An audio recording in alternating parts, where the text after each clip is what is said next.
আমার কেন্দ্রে ঠিক পেছনে এত সুন্দর নদী, মানে নদীর যে জলধারা সেটা দেখে আমার এত ভালো লাগছিল।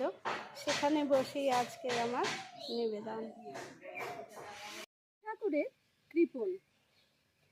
আমি ভিক্ষা করে ফিরতেছিলেম গ্রামের পথে পথে, তুমি তখন চলেছিলে তোমার স্বর্ণরথে।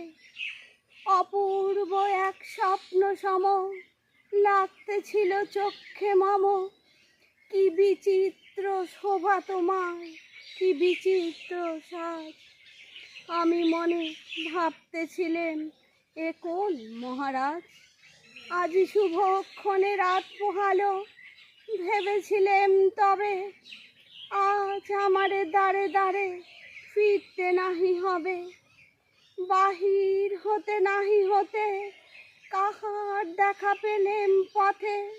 চলিতে রথ ধনধান্য ছড়াবে দুই ধারে।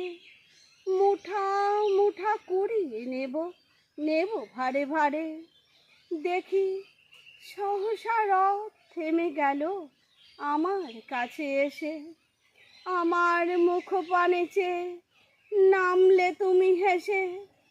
দেখে মুখের প্রসন্নতা জুড়িয়ে গেল সকল ব্যথা। হেন কালে কিসের লাগি তুমি অকস্মাৎ আমায় কিছু দাও গো বলে বাড়িয়ে দিলে হাত। মরি এ কি কথা রাজাধিরাজ, আমায় দাও গো কিছু। শুনে ক্ষণকালের তরে রইনু মাথা নিচু।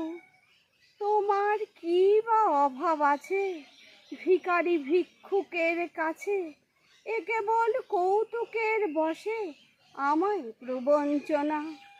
ঝুলি হতে দিলেম তুলে একটি ছোট্ট কণা। যবে পাত্রখানি ঘরে এনে উজাড় করি, এ কি ভিক্ষা মাঝে একটি ছোট সোনার কণা দেখি। দিলেম যারা ভিখারিরে, স্বর্ণ হয়ে এলো ফিরে। তখন কাঁদি চোখের জলে দুটি নয়ন ভরে। তোমায় কেন দিইনি আমার সকল শূন্য করে।